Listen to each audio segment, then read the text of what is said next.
So అందరికీ నా హృదయపూర్వక నమస్కారాలండి. Thank you. జనసేన పార్టీ నడుపుతున్నప్పుడు స్టార్ట్ చేసిన సినిమాలు ఇవన్నీ. వాటి నేపథ్యంలో ఎలక్షన్స్ అయిన తర్వాత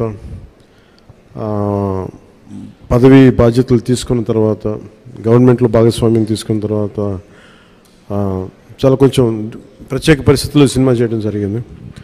సో ఈ సమావేశానికి వచ్చేసిన మీ అందరికీ పేరు పేరున నా హృదయపూర్వక ధన్యవాదాలు.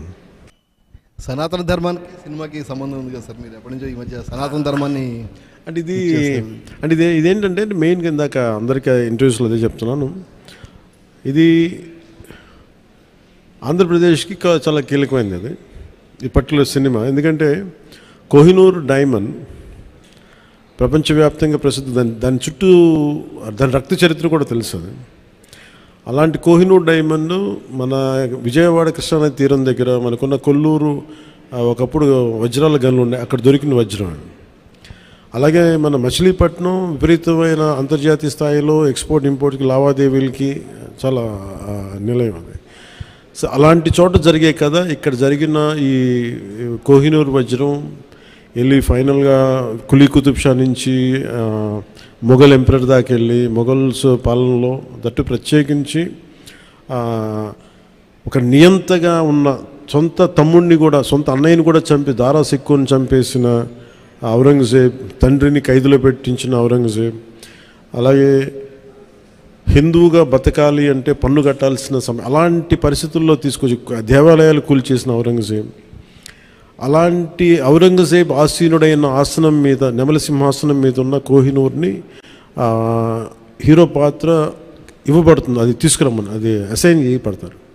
సో అది నాకు ఇంట్రెస్టింగ్ అనిపించి సినిమాని ఒప్పుకోవడం జరిగింది. ఇది దాదాపు 3-4 సంవత్సరాలు క్లోజ్ టు 5 years పట్టింది. 2 కరోనా వేవ్స్ బాగా ఇబ్బంది పెట్టినాయి. ఫైనల్గా వచ్చేటప్పటికి మన మ్యాన్ మేడ్ డిజాస్టర్ గత ప్రభుత్వం చేసిన సమయంలో కరెక్ట్గా సినిమా చేద్దాం అనుకున్న సమయంలో చంద్రబాబు గారిని చేసేయడం, నన్నేమో వైజాగ్లో ఇబ్బందులు పెట్టేయటం, వీటన్నిటిలో చాలా డిఫికల్టీస్ వచ్చింది సినిమా పూర్తి చేయడానికి. ఫైనల్గా గవర్నమెంట్ మారిన తర్వాత చేద్దాం అనుకుంటే చేసే టైంకి అడ్మినిస్ట్రేషన్ 6 months తర్వాత కరెక్ట్ ఇక్కడ ఈ ఆఫీస్, ఈ క్యాంప్ ఆఫీస్ కొత్తపేట దూరంలో ఉన్న ఈ మిడ్ వ్యాలీ ఏరియాలో సెట్ చేసి రోజుకి కుదిరినప్పుడల్లా 7 to 9 మార్నింగ్ షూటింగ్ చేస్తాం. ఎప్పుడన్నా సండేస్ కుదిరితే ఒక రోజు ఒక 9 గంటలు చేయటం అలా జరిగింది. సో ఫైనల్గా సినిమా ఫినిష్ పూర్తయింది. ఈ కైండ్ ఆఫ్ యాక్షన్ అడ్వెంచర్, అలాగే ఈ చారిత్రాత్మక నేపథ్యం కాబట్టి కొంత జిజియా మీద ఒక రివోల్ట్ ఎలా ఉంటుంది అంటే, ఒక హిందూగా నువ్వు వెళ్తున్నాలంటే క్యూలో నుంచొని for being Hindu you have to pay tax. So అలాంటి ఇంట్రెస్టింగ్ ఎలిమెంట్స్ ఉన్నాయి. And it's more of a wholesome entertainer తప్ప దీంట్లో ఏ విధంగా పొలిటికలైజ్ అనేది ఏముండదు. ఇట్స్ ఫ్యామిలీ ఎంటర్టైనర్ కాదు. ఇది నేను చేయటం వల్ల దీనికి ఇంకేదైనా రంగులు ఆపాదించబడతాయో నాకు తెలియదు, కానీ బట్ నేను మటుకు సినిమా చేసినప్పుడు it is beyond politics. So దాంట్లో ధర్మం అనేది ఒక ఎలిమెంట్.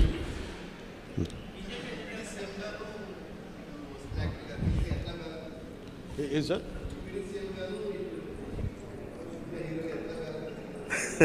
Quiet challenge. ఇందాక కూడా ఎవరు ఇంటర్వ్యూలో అడుగుతూ ఉన్నారు, మీరు మేడం మీరు అడుగుతా అంటే సినిమాల్లోనూ ఒకటే చాయిస్ ఉంటుంది, either films or politics at this stage అంటే I said I opted for politics. I opted for not cinema, politics.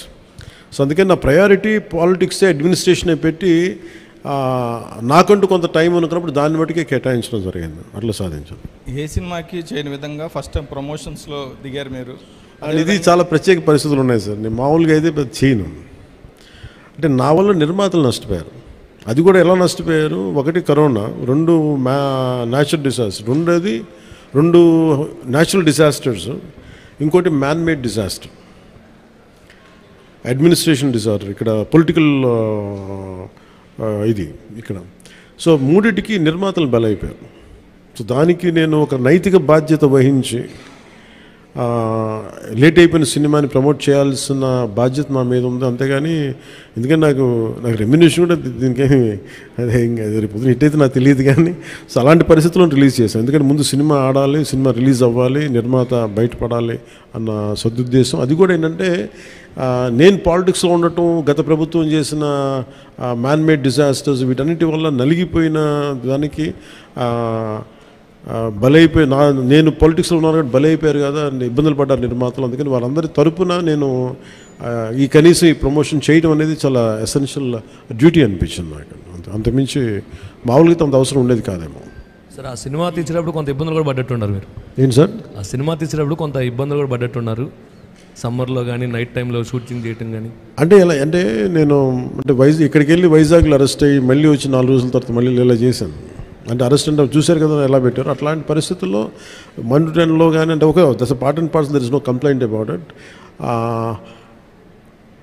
నాకేమనిపించిందంటే ఈ ఇబ్బందులు పడటం ఒకటిను, పార్టీని నడుపుతా ఏమాత్రం హోప్లెస్ పొలిటికల్ సిచ్యువేషన్లో ఉండి సినిమాలు చేస్తా 10 రూపాయలకి 15 రూపాయలకి టికెట్లు ఏదైనా రిలీజ్ అయితే ఇబ్బందులు పెడతా, నాకు వీటన్నిటికీ దాటి అధిగమించి ఇక్కడ దాకా రావడం చాలా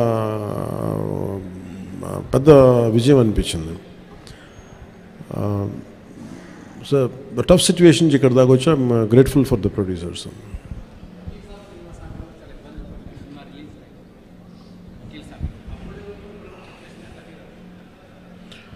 అంటే అన్నీ ఆర్గానిక్ ఉంటాయి కదండి, ఏదన్నా సహజంగా ఉంటాయి, కొన్ని ఇబ్బందులు ఉంటాయి, జరుగుతూ ఉంటాయి.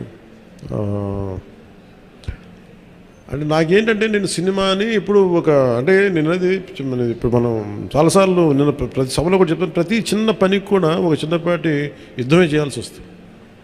అంటే ఏది కూడా ఒక బస్సు ఎక్కాలంటే ప్రతి సగటు మనిషి చిన్నపాటి యుద్ధం చేసే వెళ్ళాలి, ట్రైన్లో వెళ్ళాలంటే చిన్నపాటి యుద్ధం చేసి సీట్ సంపాదించాలి. అలాగా ఒక సినిమా చేయాలన్నా ఏం చేయాలన్నా ఒక సంఘర్షణ లేకుండా ఏముండదు. అందుకని సంఘర్షణ జీవనంలో భాగం అయిపోయింది తప్ప నేను పర్సనల్గా నేను ఇవన్నీ సహజం అనుకుంటాను. అంతకుమించి will move on, but how well we can stand out, ఎలా నిలబడగలం దాని మీద ఉంటుంది ఆలోచన.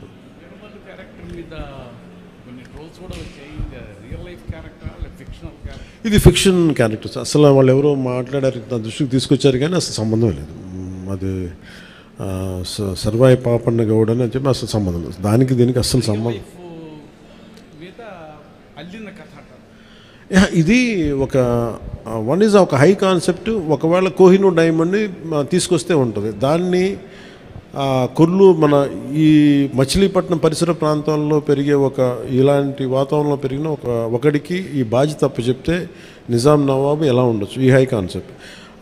దీంట్లో ఎక్కడా కూడా అది ఒక ఫిక్షస్ క్యారెక్టర్ తప్ప దాన్ని ఎక్కడా కూడా అసలు చారిత్రాత్మక ఆధారాలు ఉన్న పాత్ర అసలు కాదు. ఫ్రమ్ డే 1 నుంచి it's very quite created character. Sir Bheemla నాయక్కి సంబంధించి అప్పుడు టికెట్ రేట్లు తగ్గించారు, అయినా సరే హిట్ అయింది. కానీ ఇప్పుడు టికెట్ రేట్లు పెంచారు. అంటే ఆ రోజు టికెట్లు రేట్లు తగ్గిస్తే నిరుత్సాహపడలా, ఈరోజు టికెట్ రేట్లు పెరిగితే కూడా ఆనందించట్లా.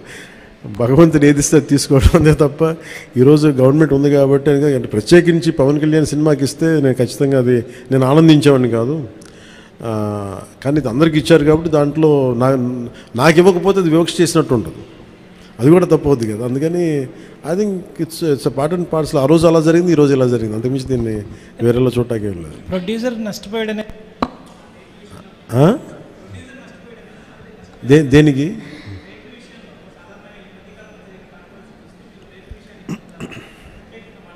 మళ్ళీ వినిపించట్లా? రేట్ల విషయంలో సినిమా టికెట్స్ రేట్ల విషయంలో ఖచ్చితంగా నేను నష్టపోయాను, నిర్మాతలు నష్టపోయారు. ఒక 5 రూపాయలు రావాల్సిన చోట రూపాయి వస్తే దట్స్ ఓకే అనుకున్నాం. భగవంతుడు ఈరోజు మనకి ఇచ్చిన రూపాయితో తృప్తి పడదాం, ఖచ్చితంగా నష్టపోయాం, బట్ దట్స్ ఓకే. ఎందుకంటే వాళ్ళు వచ్చిన సంస్కృతి ఎలాంటిది, ప్రత్యర్థి కోపం ఉంటే చీని చెట్లు నరిగేయటం, బత్తాయి చెట్లు నరిగేయటం ఆలోచన విధానం. అలాంటి వాళ్ళకి ఆర్థిక మూలాల మీద కొట్టడం సహజం కాబట్టి, అది మనం యుద్ధంలో దిగాం కాబట్టి, మనం పాలిటిక్స్లో ఉన్నాం కాబట్టి part and parcel, that's we will take it forward. దాన్ని వెనకడిగే తీసలేదు, దాన్ని part and parcel we have to accept it.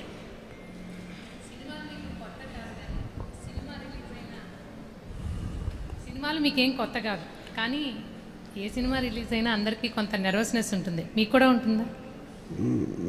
నాకు నిండా మునిగినోడు చలి అని చెప్పండి. కాదు, బాధ్యత ఉంటుంది. అంటే సినిమా బాగుందంటే ఆనందిస్తాను, బాగలేదంటే ఓకే ఏం కరెక్ట్ చేయాలని ఆలోచిస్తాను, అంతే తప్ప. ఎందుకంటే ఎందుకు నాకు నర్వస్నెస్ ఉండదు అంటే చేసేటప్పుడు చాలా ఒళ్ళు దగ్గర పెట్టుకుని చేస్తాను. నేను సినిమా బాగలేదు అని కూడా ముందే చెప్తుంటారు, బాగలేదు ఇబ్బందులు ఉన్నాయి చూసుకోండి. అందువల్ల నాకు ఏంటంటే నాకు గిల్ట్ ఉండదు బేసిక్గా. ఇప్పుడు మెచ్యూరిటీ వచ్చి ఎప్పటి నుంచో మూవీస్ తీస్తున్నారు, ఇప్పుడు మీరు అలా అనుకుంటున్నారా? మొదటి నుంచి కూడా అలాగే ఉండేవాళ్ళ? దీనికి నేను సమాధానం చెప్పాను. మీరు కావాలని నా ఇంటర్వ్యూస్ చూసుకోండి, బిఆర్ రాజు గారితో ఉంటాయి. ఆ ఇంటర్వ్యూస్లో నేను ఇప్పుడు ఏం మాట్లాడినా అవే ఉంటాయి. అందుకని ఉదాహరణకు తొలి ప్రేమ తీశాను. తొలి ప్రేమ షూటింగ్ చేసినప్పుడు సినిమా అయిపోయి రిలీజ్ అవుతుంటే నేను కూర్చొని అక్కడ ఒక్కనే కూర్చున్నాను. గబ్బర్ సింగ్ కూర్చున్నా కానీ నేను ఒక్కనే కూర్చున్నాను. నా పక్కన పార్టీస్ ఏమి ఉండవు. జస్ట్ ఒకసారి నా జీవితంలో ఒకసారి నన్ను పార్టీకి పిలిచింది భీమ్లా నాయక్, ప్రత్యేకంగా నన్ను పిలిచారు. ఎందుకంటే ఇంత 10-15 రూపాయలు టికెట్ అప్పుడు కూడా ఇంత డబ్బు చేసింది ఈ సినిమా అని అనుకొని దాని ఒక్కదాన్ని ఫస్ట్ టైము నా జీవితం అదే మొదటిసారి వెళ్ళటం. మళ్ళీ తర్వాత కూడా వెళ్తాను కూడా నాకు డౌట్. అవును, ఇంతకీ మీ ఎమ్మెల్యేలతో మూవీ చూసే ఆలోచన ఏమైనా ఉందా? మీ ఎమ్మెల్యేలతో మూవీ చూసే ఆలోచన, ప్రపోజల్స్ ఏమైనా ఉన్నాయా? నేను ఎప్పుడు అట్లా ఆలోచించలేదండి. అసలు ఇప్పుడు చెప్తే ఇప్పుడు ఐడియా వచ్చింది, బాగానే ఉందనిపిస్తుంది. ఎందుకంటే అసెంబ్లీలో సగం మంది మీ ఫ్యాన్సే కదా. మేబీ మా ఎమ్మెల్యేస్ అందరికీ, మా కూటమి ఎమ్మెల్యేస్ అందరికీ ఖచ్చితంగా దీన్ని ప్రత్యేకమైన షో అయితే వేస్తే వాళ్ళు కోరుకుంటే ఖచ్చితంగా, అంటే నేను ప్రమోట్ చేసుకునే ఇబ్బందిగా ఉంటుంది కానీ ఖచ్చితంగా వాళ్ళందరూ అడిగితే మన హరిప్రసాద్ కానీ ఖచ్చితంగా I think will organise an exclusive screening for them. అందరికీ మనసులో ఉంది కానీ బయటకు అడగలేకపోతున్నారు. సో మీ ద్వారా వచ్చింది కానీ ఖచ్చితంగా నేను అడ్రస్ చేస్తాను. Thank you.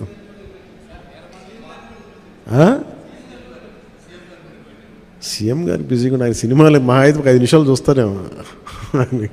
ఎందుకు రోజు నన్నే చూస్తుంటారు కదా, సినిమా చూస్తున్నట్టు అనుకుంటారు.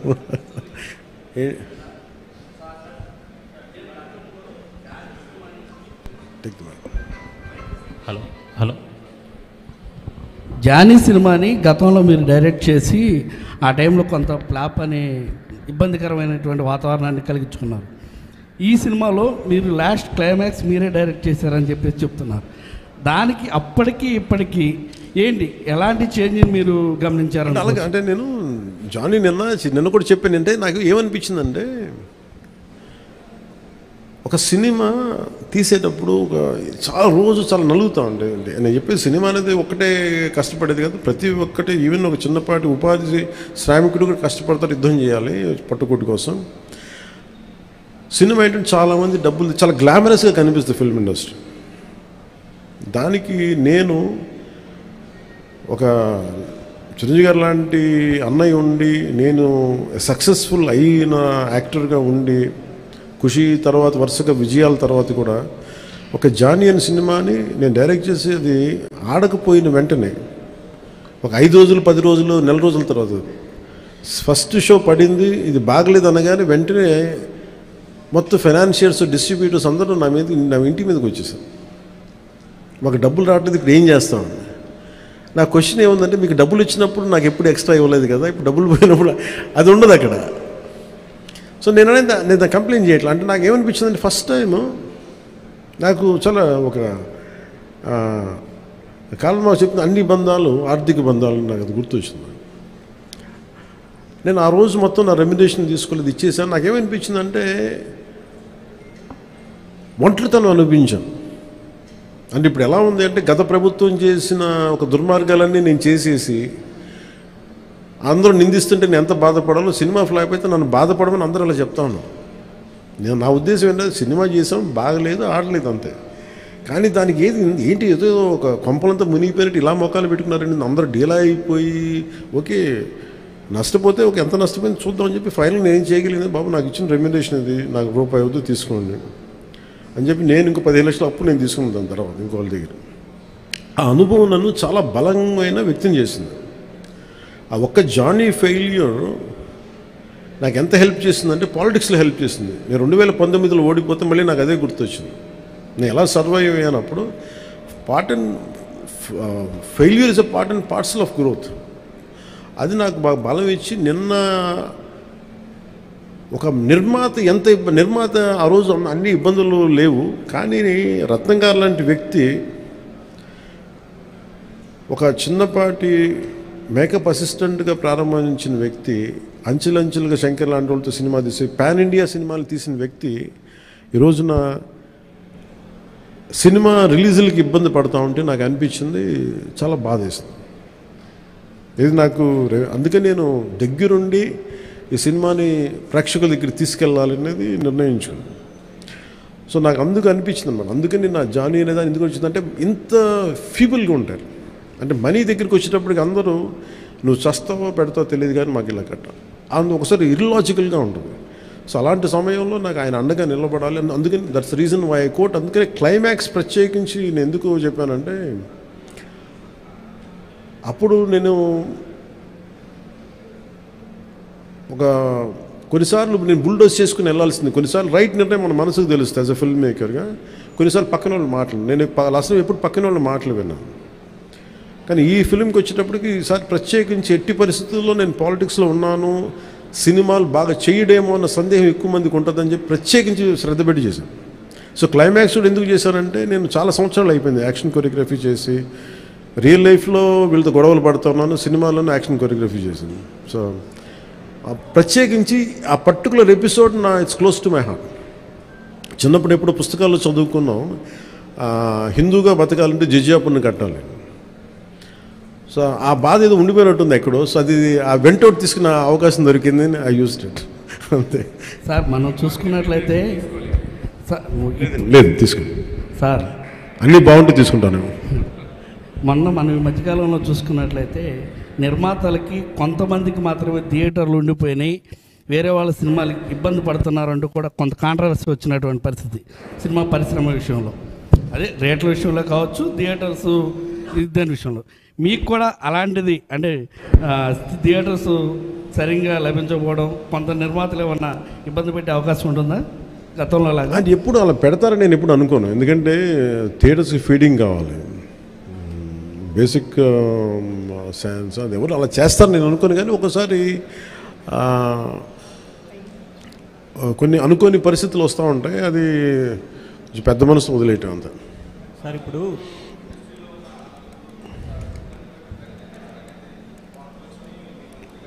నేను ఎప్పుడు అనలేదు ఆ మాట. నేను అన్నారా, రాశారా? Okay welcome. So thank you sir. Ma'am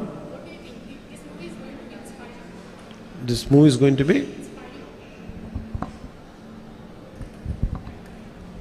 What do you think this movie is going to be inspiring by your role?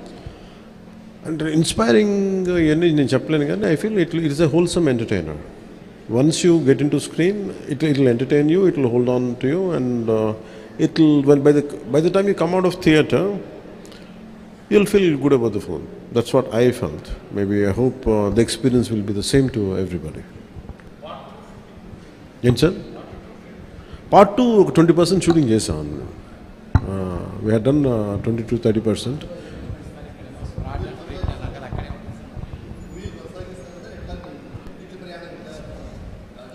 వచ్చే డబ్బుల్ని బట్టి నాకు దొరికే టైంని బట్టి కుదిరితే భగవంతుడి ఆశీస్సులు అన్నీ కుదిరి. సార్ ఏంటి సార్ చిత్ర పరిశ్రమ ఎక్కడున్నా అది ఉన్నది. ఆల్రెడీ ఏపీకి రావాల్సిన కొత్తగా అవసరం లేదు కానీ ఏపీలో డెవలప్ చేయాల్సిన ఇన్ఫ్రాస్ట్రక్చర్ డెవలప్ చేయాలి. హైదరాబాద్లో ఎలాంటి ఇన్ఫ్రాస్ట్రక్చర్ ఉందో ఆంధ్రప్రదేశ్లో కూడా అలాంటి ఇన్ఫ్రాస్ట్రక్చర్ కొంత హైదరాబాద్లో ఉండొచ్చు, కొంత కొంత మంగళగిరి లేదా మనకున్న ప్రాంతాల్లో కావచ్చు. ఇట్ డిపెండ్స్ పరిస్థితులు ఎక్కడ బాగుంటాయని దానికి తగ్గట్టుగా ఇన్ఫ్రాస్ట్రక్చర్ అయితే డెవలప్ చేయాలి. ఫిల్మ్ మేకింగ్ స్కూల్స్ చాలా డెవలప్ చేయాలి.